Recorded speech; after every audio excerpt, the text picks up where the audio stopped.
دل صاف کیسے ہوگا, دل نرم کیسے ہوگا؟ آئیے آج اس کا نسخہ بھی لے لیجیے, اور وہ بھی انشاءاللہ حدیث پاک سے ہی پیش کروں گا. اللہ کے نبی علیہ الصلوۃ والسلام فرماتے ہیں کہ بے شک جیسے لوہے پر زنگ چڑھتا ہے ایسے ہی دل بھی زنگ آلود ہو جاتے ہیں. عرض کی گئی یا رسول اللہ صلی اللہ تعالی علیہ وسلم دل کے زنگ کا علاج کیا ہے؟ ارشاد فرمایا موت کو کثرت سے یاد کرنا اور ذکر اللہ کی کثرت کرنا. اللہ کا ذکر یہ دل کا زنگ دور کرتا ہے.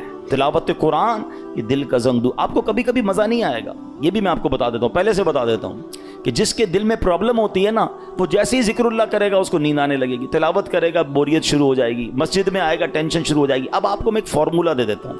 پہلے ذہن بنا لیں کہ مجھے دل صاف کرنا ہے, مجھے گناہوں کا یہ زنگ اتارنا ہے, مجھے اللہ کی معرفت اپنے دل میں چاہیے. تو اب حل کیا ہوگا؟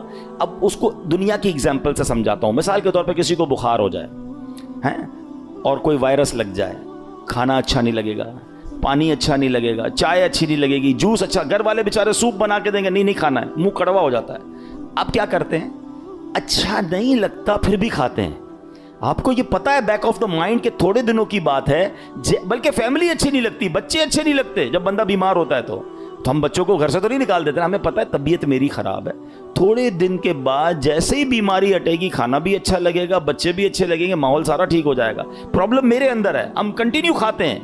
بالکل اسی طرح جب آپ کو ذکر الہی میں مزہ نہ آئے, تلاوت میں لطف نہ آئے, درود پاک میں وہ جو چاشنی ہے نہیں مل رہی, سجدوں کی لذت نہیں مل رہی, بھاگ نہیں جانا مسجد چھوڑ کے, عبادت کرنا چھوڑ نہ دیں, تسبیح رکھ مت دیجیے گا. یہ بیماری ہے جو آپ کو نہیں کرنے دے رہی, آپ کنٹینیو کرتے رہیں. ایک وقت آئے گا دل کا زنگ دور ہوگا, ہر ذکر الہی آپ کو مزہ دینے لگے گا, ہر سجدے میں آپ کو معرفت ملنے لگے گی, ہر تلاوت کا ذوق آپ کو ملتا رہے گا. آپ دعا کے لیے ہاتھ اٹھائیں گے, آپ کے آنسو بہنا شروع ہو جائیں گے, کیونکہ اس ٹائم تک آپ کو یہ کرنا پڑے گا تاکہ یہ دل کا زنگ دور ہو جائے. اور جب اللہ کے نبی نے فرما دیا ہے کہ موت کو کثرت سے یاد کرنا اور ذکر الہی دلوں کے زنگ کو دور کرتا ہے. ایک اور پرابلم یہ ہے, ہم موت بلائے بیٹھے ہیں, ہمارے سامنے جنازے اٹھ رہے ہیں, ہمارے سامنے لوگ دنیا سے جا رہے ہیں, ہم قبرستان جاتے ہیں وہاں بھی لوگ فون پہ مستی مذاق کر رہے ہوتے ہیں. ارے پہلے کا دور کیسا تھا, جب جنازہ ہوتا تھا نا, میت کے رشتہ دار کو ڈھونڈنا مشکل ہو جاتا تھا. لوگ کہتے کیسے ڈھونڈے, سارے ہی رو رہے ہیں. اور سب کیوں روتے تھے؟ ان کو میت سے اتنا پیار نہیں ہوتا تھا, سب کو اپنی موت یاد آتی تھی. وہ قبرستان دیکھ کر سمجھ جاتے تھے کہ ہم نے جانا ہے, مگر ہم موت بھلائے بیٹھے ہیں. کبھی کبھی ان چیزوں کو یاد کرنا چاہیے. آگے سنیے, ایک مرتبہ ایک عورت بی بی عائشہ صدیقہ رضی اللہ تعالیٰ عنہا کی خدمت میں حاضر ہوئی, دل کی سختی کی شکایت کی. حضرت عائشہ نے فرمایا اکثری من ذکر الموت, موت کو کثرت سے یاد کرو. چند دن کے بعد وہ عورت آئی اور بی بی عائشہ کا شکریہ ادا کرتی ہیں, کہتی ہیں جب سے میں نے موت کو یاد کرنا شروع کیا یہ بات رنگ لائی ہے, میری دل کی سختی دور ہو گئی ہے. تو کاش ہمیں یاد آئے, کبھی کبھی ویسے ہی قبرستان چکر لگا لیا کریں, دعا پڑھنے چلے جائیں. اندازہ ہو کہ دیکھو کون کون چلا گیا, کسی کا بڑا محل تھا, کسی کا ڈیفینس میں بنگلہ تھا, ڈیفینس کے قبرستان ہی چلے جائیں تو ڈیفینس میں رہنے والی وہاں تدفین ہے نا. ایک اور چیز سمجھا کریں آپ, دنیا میں اور آپ ایک سیکوینس کے ذریعے آئے ہیں. پہلے میرے دادا آئے ہیں, پھر میرے والد آئے ہیں, پھر میں آیا ہوں, پھر میرے بچے آئے ہیں, پھر ان کے بچے. یہ سیکوینس ہے نا. دنیا سے جانے کی یہ سیکوینس ضروری نہیں ہے. ایسا نہیں ہو کہ دادا ہی پہلے جائیں گے, ابو ہی بعد میں جائیں گے, پھر میں جاؤں گا. نہیں, دادا دنیا میں ہوتا ہے پوتا چلا جاتا ہے, والد ہوتا ہے جوان بیٹا چلا جاتا ہے. آپ نے نہیں دیکھا قبرستان جائیں نا, 15 سال کے بچے کی بھی قبر ملے گی, 5 سال کے بچے کی قبر بھی ملے گی, 75 سال کے بوڑھے کی قبر بھی ملے گی. اٹ مینز میں بھی کبھی بھی جا سکتا ہوں. اچھا, ہم میں سے کئیوں کو قبرستان کی دعا یاد ہوگی, یہ کتنی میننگ فل دعا ہے, مگر سمجھیں تو نا کیا دعا ہے. السلام علیکم یا اہل القبور یغفر اللہ لنا ولکم وانتم سلفنا ونحن بالاثر. مشکات شریف حدیث کی دعا ہے, پیارے آقا یہ دعا کیا کرتے. معنی کیا ہے؟ السلام علیکم یا اہل القبور, اے قبر والو تم پر سلامتی ہو. پھر کیا فرمایا؟ یغفر اللہ لنا ولکم, اللہ تمہاری اور ہماری مغفرت فرمائے.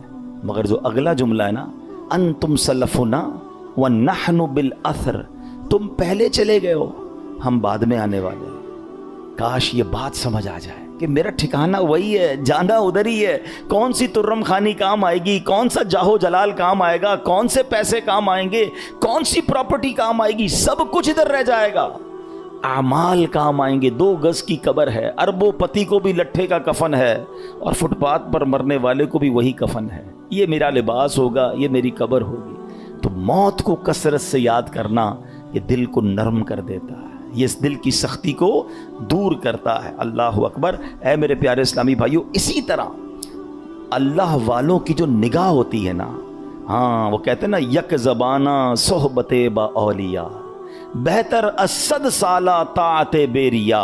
سینکڑوں سال کی بے ریا عبادت ایک طرف, کسی ولی کامل کی صحبت ایک طرف. اللہ والوں کی صحبت میں بیٹھے, ان کی نگاہ سے, ان کی صحبت سے دل کا زنگ اتر جاتا ہے. ہاں اسی طرح علماء کہتے ہیں اللہ والوں کی دشمنی جو ہے نا, کسی اللہ والے کی گستاخی, چاہے گناہ تھوڑا تھوڑا کر کے دل سخت کرتا ہے, یہ وہ گناہ ہے جو ڈائریکٹ دل کو سخت کر دیتا ہے, دل بالکل مردہ ہو جاتا ہے جو اللہ کے ولی سے دشمنی کرتا ہے. تو یہ حدیث بھی بتا رہی ہے, قرآن کی آیتیں بھی بتا رہی ہیں کہ دل صاف ہونا چاہیے, دل اللہ کی رحمتوں کے نزول کی جگہ ہونی چاہیے. مگر جن کے دل سخت ہو گئے ہیں وہ غور کریں. اب آئیے میرے پیارے اسلامی بھائیوں, حدیث پاک, یہ دل کی سختی سزا کتنی بڑی ہے. اللہ کے نبی علیہ الصلوۃ والسلام فرماتے, ترمذی شریف کی حدیث ہے, ان ابعد الناس من اللہ قلب القاسی. فرماتے سخت دل والا سب سے بڑھ کر اللہ سے دور ہے. Nobody talk about it. کوئی بات ہی نہیں کرتا. ارے دل سخت ہے, یہ دل نرم ہے. اگر دل سخت ہو گیا نا تو پھر اللہ سے سب سے زیادہ دور وہ ہو جائے گا. حضرت مالک بن دینار جیسی عظیم ہستی کا فرمان سنو. فرماتے بندوں کو جو سزائیں دی جاتی ہیں ان میں سب سے بڑی سزا یہ ہے کہ بندے کا دل سخت کر دیا جاتا ہے. ہائے نہ نماز میں دل لگے, نہ تلاوت میں دل لگے, نہ دعا میں آنسو بہیں ہیں, نہ ہدایت کی بات اچھی لگے. لوگ نعتیں سن کر رو رہے ہوتے ہیں اور ہم کہتے ہیں بند کرو یار, مزہ نہیں آ رہا. یعنی کوئی اچھی بات دل پر اثر نہیں کر رہی تو چیک کرو کہ یار یہ دل سخت تو نہیں ہو گیا, دروازہ تو بند نہیں ہو گیا. یہ سب سے بڑی سزا ہے. حضرت مالک بن دینار کہتے ہیں بندے کو جو سب سے بڑی سزا دی جاتی ہے وہ اس کا دل سخت ہو جاتا ہے. کسی مسلمان کو تکلیف میں دیکھ کر ہمیں تکلیف محسوس کیوں نہیں ہو رہی ہے؟ کوئی بیچارہ غریب پریشان ہے, اس کو دیکھ کر مجھے فیل کیوں نہیں ہو رہا؟ اگر ہو رہا ہے اللہ کا شکر ادا کریں. اگر مسجد میں آنے کو جی چاہتا ہے اللہ کا شکر ادا کریں, اور مسجد میں آ کر بھاگنے کو جی چاہتا ہے, there is something wrong in your heart. اس سے بڑھ کر رحمتوں والی جگہ کون سی ہے؟ ہونا کیا چاہیے, اللہ کے گھر میں آؤں تو پیس, سکون, مزہ آ جائے. مگر کچھ لوگ مسجد میں آ کر بھی بے چین, آخر میں آئیں گے سب سے پہلے جانے کی کریں گے. خود سوچئے کیوں مجھے بے چینی ہوتی ہے. موبائل پر گھنٹوں بیٹھ جاؤں گا, دوست کے ساتھ چائے پینے گھنٹوں بیٹھ جاؤں گا, اللہ کے گھر میں مجھے تکلیف کیوں ہو رہی ہوتی ہے؟ جب تک بیماری کو ڈائگنوس نہیں کریں گے نا پھر حل نہیں ہوگا. آج میں آپ کو علاج بھی بتاؤں گا. اب آئیے دل کی سختی کے اسباب, واٹ از دا ریزن. نبی پاک علیہ الصلوۃ والسلام فرماتے ہیں ذکر اللہ کے علاوہ زیادہ کلام نہ کرو, بے شک زیادہ باتیں کرنا دل کو سخت کر دیتا ہے. یہ بہت جو بولتے رہتے ہیں نا, بہت بولتے رہتے ہیں, زیادہ باتیں نہیں, قلیل الکلام. اللہ کا ذکر کریں, تلاوت کریں, کم بولیں, کیونکہ زیادہ بولنے والا غلطیاں بھی زیادہ کرتا ہے نا. جھوٹ بھی نکل جائے گا, غیبت بھی نکل جائے گی, دل آزاری بھی ہو جائے گی, معاذ اللہ احساس نہیں ہوگا, علم نہیں ہوگا تو کلمہ کفر بھی نکل جائے گا. کم بولیں, سوچ کے بولیں. ایک جملہ سنا ہوگا آپ نے, پہلے تولو بعد میں بولو. ہم بول کے تول رہے ہوتے ہیں, پھر پچھتا رہے ہوتے ہیں, یار نہیں بولنا تھا, یار کیا بول دیا, یار مسئلہ ہو گیا, جھگڑا ہو. پہلے سوچ لیتے ہیں نا. آپ کے کسی بھی باڈی پارٹ کے گرد گارڈ نہیں بٹھائے گئے. یہ زبان ہے جس کو 32 گارڈ کا پہرا دیا گیا ہے. 32 دانت کے پیچھے زبان ہے نا, مگر جب یہ چلتی ہے سارے گارڈز پیچھے چھوڑ کر کسی کا دل توڑتی ہے, کسی کا سر پھوڑتی ہے, کسی کے خاندان برباد کر دیتی ہے. سوچئے, زیادہ بولنا دل کو سخت کر دیتا ہے. یوں ہی زیادہ ہنسنے سے بھی دل سخت ہو جاتا ہے. حدیث پاک میں ہے ان کثرت الضحک تمیت القلب, بے شک زیادہ ہنسنا دل کو مردہ کر دیتا ہے. ہر وقت ہنسی مذاق, کچھ لوگ ہوتے ہیں جن کا کام یہی ہوتا ہے, تو ہر وقت نہیں ہوتا. کبھی کبھی مزاح کرنا اور ہے, مگر ہنسی مذاق میں بھی دل آزاری کی اجازت نہیں ہے نا. آپ مسکرانے والی بات کریں, اچھی بات ہے, لیکن ہر وقت ایک ہی کام میں لگے ہوئے ہیں اور پھر جھوٹ بول بول کے ہنسا رہے ہیں, یہ دل کو مردہ کر دیتا ہے. اچھا پھر زیادہ کھانا، بالخصوص حرام حلال کی پرواہ کیے بغیر کھاتے چلے جانا، یہ بھی دل کو مردہ کر دیتا ہے۔ تو اللہ کرے کہ یہ بھی ہمیں سمجھ آ جائے۔ آپ جب بھی دیکھ لیں آپ زیادہ کھائیں گے، آپ کو عبادت کو جی نہیں چاہے گا، آپ کو نیند آنے لگے گی، سستی ہو جائے گی۔ رمضانوں میں لوگ زیادہ عبادت کرتے ہیں، جو کم کھاتے ہیں آپ دیکھیں وہ عبادت زیادہ کر رہے ہوں گے۔ تو کم کھانا، اور حرام سے تو پہلے ہی بچنا ہے، حلال ہی کھانا ہے۔ اب دل کو سب سے زیادہ جو نقصان دینے والی چیز ہے نا، موسٹ ڈینجرس، وہ ہے گناہ۔ گناہ کا جو سائیڈ ایفیکٹ ہے نا، جو گناہ چھوٹا ہو یا بڑا، جتنا بڑا گناہ ہوگا وہ اتنا دل کو افیکٹ کرے گا، مگر ہر گناہ دل کو ڈیمیج ضرور کرتا ہے، اس میں روحانیت کم کرتا ہے، اس کے اندر یوں سمجھیے برائی، جیسے جیسے برا ہوتا برائی کرتا جائے گا، پھر کچھ لوگوں کی کنٹینیو عادت ہوتی ہے برائی کی، وہ دل کو سخت کر دیتی ہے۔ تو اے میرے پیارے اسلامی بھائیوں، قرآن کیا کہتا ہے؟ بل ران علی قلوبہم ما کانوا یکسبون، بلکہ ان کے کمائے ہوئے اعمال نے ان کے دلوں پر زنگ چڑھا دیا ہے۔ قرآن کہہ رہا ہے زنگ چڑھ جاتا ہے، اپنے ہی اعمال جو ہیں، برے اعمال دلوں پر زنگ چڑھا دیتے ہیں۔ اب یہ تو ہو رہا ہے، ہم تو کر رہے ہیں۔ جان لو کہ اللہ تمہارے اعمال سے ہرگز بے خبر نہیں ہے، جو کچھ ہم کر رہے ہیں نا سب اللہ دیکھ رہا ہے۔ ہم بعض اوقات لوگوں سے، رشتہ داروں سے، دوستوں سے چھپانے کی کوشش کر رہے ہوتے ہیں، شہر تبدیل کریں گے، علاقہ تبدیل کریں گے، دروازہ بند کر دیں گے، دنیا میں کوئی نہ دیکھ لے۔ بار بار قرآن انڈیکیٹ کر رہا ہے وَمَا اللَّهُ بِغَافِلٍ عَمَّا تَعْمَلُونَ، اللہ تمہارے اعمال سے ہرگز بے خبر نہیں، وہ دیکھ رہا ہے۔ تو کاش یہ خیال دل میں راسخ ہو جائے کہ میں جو کچھ کرتا ہوں اچھا کر رہا ہوں یا برا کر رہا ہوں، رب دیکھ رہا ہے۔ پھر اس کے بعد تمہارے دل سخت ہو گئے۔ یہ کس کی بات ہو رہی ہے؟ بنی اسرائیل کا ذکر ہو رہا ہے۔ ان پر بڑے انعامات ہوئے، بڑی مہربانیاں کی گئیں بنی اسرائیل پر، شکر کی بجائے یہ نافرمانی کرتے تھے۔ فرعون سے اللہ نے نجات دی، پھر انہوں نے ناشکری کی، تورات عطا کی، پھر ناشکری کی، بچھڑے کی پوجا کی، اللہ نے اس پہ توبہ کی توفیق دے دی، پھر ناشکری کی۔ 70 افراد کو کوہ طور پر بلایا، انہوں نے پھر ناشکری کی، انہیں منو سلوہ عطا کیا، پھر ناشکری کی، انہیں قدرت کی نشانیاں دکھائیں، پھر ناشکری کی۔ اللہ پاک کی نافرمانیوں میں مصروف رہے، ایک کے بعد ایک نافرمانی، ایک کے بعد ایک گناہ کرتے رہے، یہاں تک کہ ان کے دل سخت ہو گئے۔ مگر اب قرآن کیا کہتا ہے؟ کتنے سخت ہوئے؟ فَهِيَ كَالْحِجَارَةِ، تو وہ پتھروں کی طرح ہو گئے۔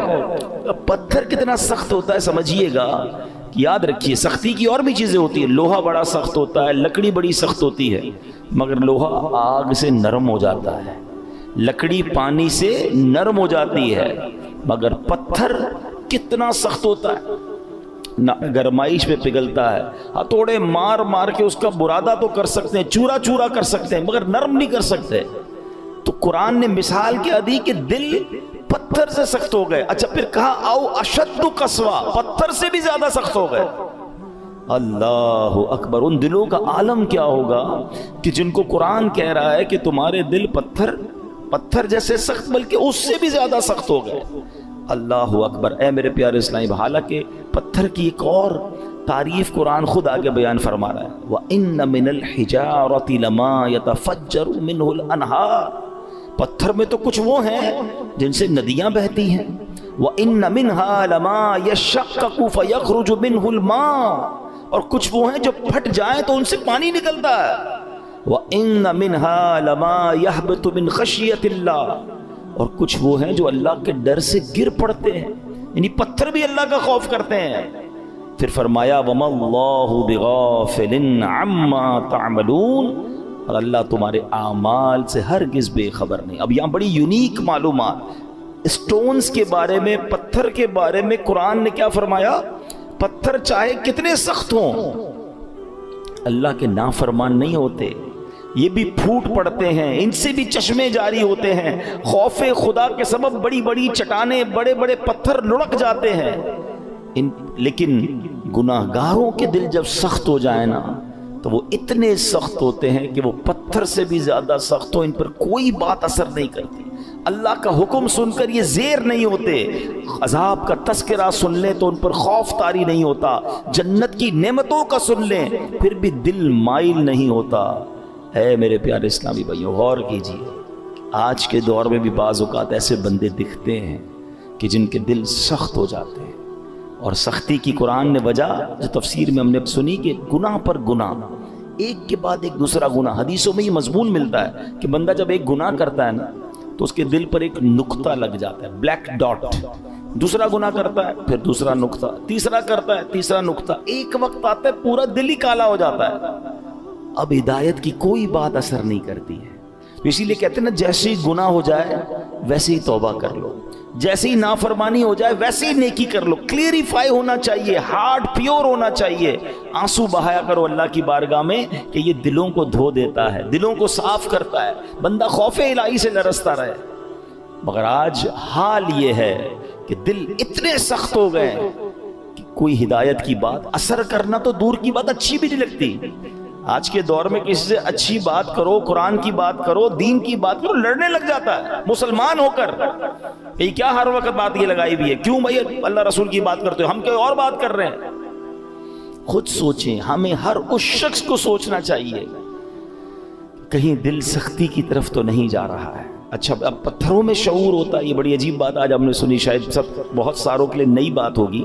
مفتی احمد یار خان نعیمی بہت بڑے مفسر قرآن ہیں، فرماتے ہیں اس سے معلوم ہوا کہ پتھروں میں بھی شعور ہوتا ہے۔ یہ الگ بات ہے کہ ہمیں ان کے شعور کی خبر نہیں ہوتی۔ قرآن میں ایک اور جگہ اللہ نے ارشاد فرمایا، اور داؤد کے ساتھ پہاڑوں اور پرندوں کو تابع بنا دیا کہ وہ پہاڑ اور پرندے تسبیح کرتے ہیں۔ ہاں، پرندے تو تسبیح کرتے ہیں، پہاڑ بھی اللہ کی تسبیح کرتے ہیں۔ آپ نے نہیں سنا ابو جہل کے ہاتھ میں کنکر تھے نا، کیا آ کر کہا تھا اس نے اللہ کے نبی کو کہ اے محمد صلی اللہ علیہ وسلم، اللہ کے سچے نبی ہو تو بتاؤ میری مٹھی میں کیا ہے۔ اللہ اکبر، نبی پاک کا کیا خوبصورت جواب تھا، فرمایا میں بتاؤں تیری مٹھی میں کیا ہے؟ جو تیری مٹھی میں کنکر ہے بتا دے میں کون ہوں۔ اور پھر کنکروں نے کلمہ پڑھنا شروع کر دیا، تو پتہ چلا کہ پتھر بھی اللہ کی تسبیح کرتے ہیں۔ اور اللہ اکبر، اور احد پہاڑ کے بارے میں کون نہیں جانتا؟ اللہ آپ کو مجھے بار بار مدینہ پاک کی حاضری نصیب فرمائے۔ نبی پاک علیہ الصلوۃ والسلام، سبحان اللہ، آقا کے معجزات میں سے یہ معجزات ہے کہ جب نبی پاک مدینہ منورہ میں یا مکہ پاک میں سڑکوں پر کسی کے شاہراہ پر تشریف لے جاتے تو آس پاس کے پتھر نبی پاک کو سلام کیا کرتے۔